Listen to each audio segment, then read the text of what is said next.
آرزو سلام، کجا به سلامتی؟ سلام، این پاسپورتمه، اینم چمدونم، دارم میرم سفارت کانادا کار ویزامو انجام بدم. مگه پذیرشت اومده؟ مگه نمیدونی دولت کانادا شرایط ورود برای ایرانی‌ها تسهیل کرده؟ چجوری؟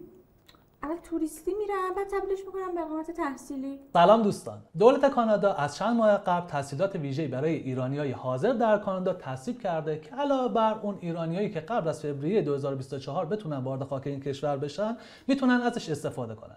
مهمترین نکته شرایط جدید امکان تبدیل ویزاهای کوتاه مدت به ویزاهای بلند مدت هستش. اما متاسفانه بعضی از عزیزان این نکته رو اشتباه متوجه شدن و با شنیدن کلمه تسهیلات فکر میکنن در قانون جدید شرایط ورود ایرانی‌ها به کانادا سهولت داده شده. در واقع برای کسایی که شرایطش دارن، شانس اخذ ویزای تحصیلی به مراتب بیشتر از ویزای توریستی هستش. اما با اقدامات اشتباه در صورتی که ویزای توریستی شما رد بشه، در مراحل بعدی کار رو برای اخذ ویزای تحصیلیتون هم سخت‌تر میکنه.